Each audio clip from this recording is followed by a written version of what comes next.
جنگ تب کی جب رسول پاک مکہ سے ہجرت فرما کے یثرب تشریف لے جاتے ہیں، مدینہ طیبہ تشریف لے جاتے ہیں. وہاں جب آپ پہنچتے ہیں وہاں پہ اسلامی ریاست کی بنیادیں رکھی جاتی ہیں، وہاں پہ اسلامی نظام کی جب بنیاد رکھی جاتی ہے اور اس نظام کے اوپر جب آنچ آنے لگتی ہے تو پھر رسول اللہ اپنے جانثاروں کو حکم کرتے ہیں کہ اب ہم نے نظام کا دفاع کرنا ہے، اب اپنی تلواریں نیام سے نکالو اور بدر کے اندر میدان سجے گا حق و باطل کا. 10-13 سال تک جب تک عقائد کی بات تھی تب تک رسول اللہ صلی اللہ علیہ وسلم نے آپ نے کسی پہ ہاتھ نہیں اٹھانے دیا، آپ نے کسی پہ تلوار نہیں اٹھانے دی. تلوار کب اٹھی؟ جب عقائد سے نکل کے نظام کی بات آئی. اور آج ہمارا مذہبی طبقہ کس بات پہ لڑ رہا ہے؟ نظام کے اوپر یا عقائد کے اوپر؟ یہ دیکھنے کی بات ہے.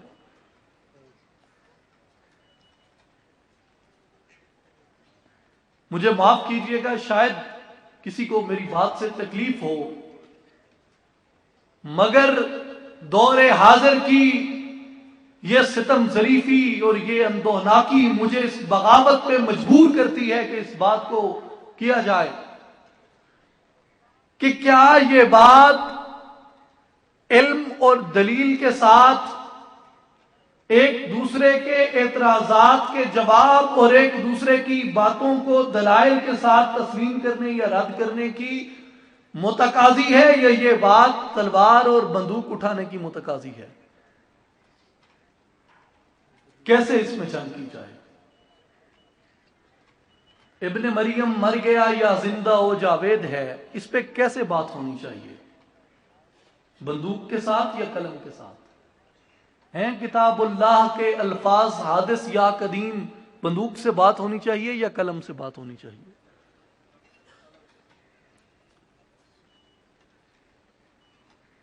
جنازے کے بعد دعا مانگنی چاہیے یا نہیں مانگنی چاہیے؟ یہ بندوق کا مسئلہ ہے یا قلم کا مسئلہ ہے؟ نبی نور ہے یا بشر ہے؟ یہ بندوق کا مسئلہ ہے یا قلم کا مسئلہ ہے؟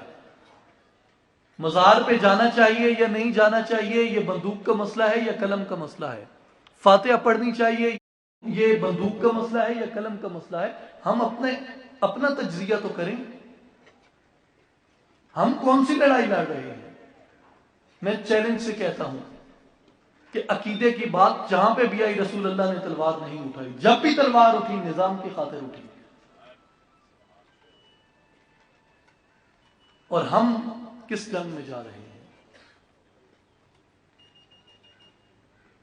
اور اس وقت میں پھر یہ بات دہراؤں گا کہ آج ہمارے علماء کو، آج ہمارے مذہبی طبقے کو، آج ہمارے مذہبی اسکالرز کو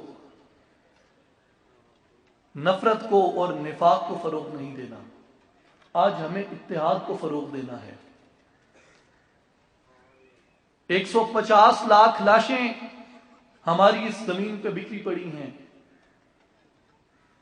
15 لاکھ سے زائد ہماری ماؤں اور بہنوں کی آبروئیں اور ان کی عصمتیں، وہ ہمیں مزید پھوٹنے کا نہیں، وہ ہمیں اکٹھا ہونے کا درس دے رہی ہیں.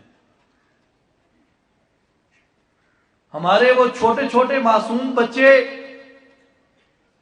جنہیں صرف ابن مسلم ہونے کی سزا دی گئی، جنہیں صرف ابن مسلم ہونے کی سزا دی گئی، جنہیں صرف ابن مسلم ہونے کی سزا دی گئی، جو معصوم تھے، جو بے گناہ تھے، ان بچوں کے لاشیں وہ آپ سے صرف یہ تقاضا کرتے ہیں کہ بتانے رنگ و خون کو توڑ کر ملت میں گم ہو جا. وہ نہیں چاہتے کہ یہ تفریق اور یہ فرقے مزید بڑھیں. خدا کا قرآن یہ کہتا ہے وَاعْتَصِمُوا بِحَبْلِ اللَّهِ جَمِيعًا وَلَا تَفَرَّقُوا، اللہ کی رسی کو مضبوطی سے پکڑ لو اور تفرقے میں مت پڑو. حکم ہے، امر ہے قرآن کا، امر ہے وَاعْتَصِمُوا، امر ہے وَلَا تَفَرَّقُوا، امر ہے. نہیں پڑھنا تم نے فرقے میں، پکڑ لو اللہ کی رسی کو. اب اس امر سے غفلت کرو گے تو سزا ملے گی یا نہیں ملے گی؟ اور اس کے بعد ہمارے پاس کیا جواز رہ جاتا ہے اس بات کا، جب خدا نے یہ کہہ دیا کہ الیوم اکملت لکم دینکم، اے محبوب آج ہم نے آپ پہ دین کو مکمل کر دیا۔ جب دین مکمل ہوا، کیا اس وقت شیعہ تھے؟ کیا اس وقت بریلوی تھے؟ کیا اس وقت دیوبندی تھے؟ کیا اس وقت اہل حدیث تھے؟ کیا اس وقت غیر مقلد تھے؟ کیا اس وقت وہابی تھے؟ اگر تب تھے تو آج اس کا جواز بنتا ہے، اگر تب نہیں تھے تو آج اس کا جواز کہاں سے لاؤ گے؟ بات سمجھے۔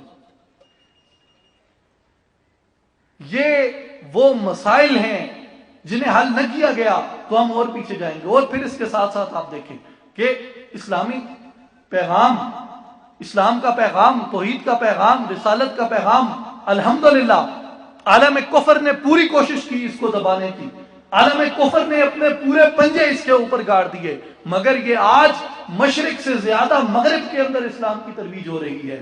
ان کے اپنے لوگ اس بات کو ایڈمٹ کرتے ہیں، تسلیم کرتے ہیں کہ آج بھی اگر مغرب میں کوئی سب سے مقبول ترین مذہب ہے عوام کے اندر تو وہ اسلام ہے، اور آج بھی اگر لوگ سب سے زیادہ مائل ہو رہے ہیں تو وہ اسلام کی طرف مائل ہو رہے ہیں۔ یہ مغرب کا مشاہدہ یہ اس چیز کو واضح کرتا ہے۔ اور مگر اس کے ساتھ ساتھ آج دیکھنے کی یہ ضرورت ہے کہ جب آپ کسی دوسری تہذیب کے اندر جا رہے ہیں، جب آپ کسی دوسری ثقافت کے اندر جا رہے ہیں، جب آپ کسی نئے تمدن کے اندر جا رہے ہیں، وہاں کی روایات الگ ہوں گی، وہاں کی رسومات الگ ہوں گی، وہاں کے تمدنی طریقہ کار اور ہوں گے، وہاں کی تہذیبی روش اور ہوگی، ان کا کلچر آپ سے مختلف ہوگا، ان کی ثقافت آپ سے مختلف ہوگی۔ ان کو اپنے مذہب کے اندر اکاموڈیٹ آپ کیا آج سے 500 سال پہلے طے کی ہوئی فقہ کے اندر کریں گے؟ کیسے کریں گے؟ اور پھر ہم نے اس کے ساتھ جو اجتہاد کی روح تھی، ہم نے کہا جی نہیں، اب اجتہاد ختم، اب اجتہاد کی ضرورت نہیں اور اب اجتہاد ہو نہیں سکتا۔ اور مجھے آپ یہ بتائیں کہ اگر آپ کا معاشرے کا تغیر رک گیا ہے، اگر آپ کے معاشرے کا تغیر رک گیا ہے تو پھر فقہ کا تغیر بھی رک جانا چاہیے، لیکن اگر معاشرے کا تغیر چل رہا ہے تو اس کے ساتھ نظام کا تغیر بھی قرآن اور سنت کی روشنی کے مطابق وہ چلتا رہے گا۔ اگر آپ اس کے تغیر کو روک لیں گے تو پھر وہاں پہ معاشرے کے اندر اور شریعت کے اندر، معاشرے کے اندر اور فقہ کے اندر ایک تصادم پیدا ہو جائے گا۔ اس تصادم کے نتیجے میں جو فرد ہے وہ شریعت سے دور ہوگا، وہ فقہ سے دور ہوگا، وہ احکام اسلامی سے دور ہوگا، اور جب فرد اور مذہب کے مابین تصادم پیدا ہو جائے گا، آپ نظام کو کیسے قائم کریں گے؟ اس لیے یہ ضروری عمل ہے۔ میں اپیل کرتا ہوں آپ سے، خدا را اس منطق کو سمجھیں، یا تو آپ معاشرے کا تغیر روک لیں تو پھر ہم مان لیں گے کہ اجتہاد کی روح کو مفقود ہو جانا چاہیے۔ اگر آپ معاشرے کا تغیر نہیں روک سکتے، اگر 21ویں صدی کا معاشرہ تیزی سے بدل رہا ہے اور تیزی سے بدل رہا ہے، اب اور تیزی سے بدل رہا ہے، تو پھر اس کے ساتھ ساتھ جب یہ تمدنی روایات تبدیل ہوتی ہیں، جب یہ رسومات تبدیل ہوتی ہیں، اس کے ساتھ ساتھ آپ کو اپنے احکامات کے اندر جدت لانی ہے تاکہ وہ کسی بھی فرد کو اپنے دائرے سے باہر نہ جانے دے۔ مثال کے طور پہ آپ دیکھیں، گزشتہ دنوں میں ایک اخباری رپورٹ میں پڑھ رہا تھا کہ 1970 میں پاکستان میں طلاق کی شرح 13% تھی۔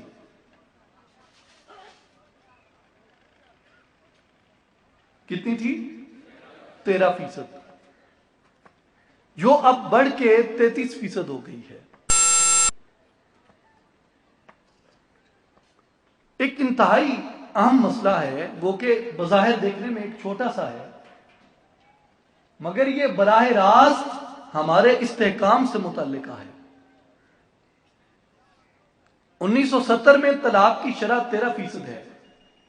اگر 100 لوگوں کی شادیاں ہوئی ہیں تو 100 میں 13 کو طلاق ہوتی تھی۔ 1970 کی یہ رپورٹ ہے۔ اور آج اگر 100 شادیاں ہوتی ہیں تو 100 میں سے 33 کی طلاقیں ہوتی ہیں۔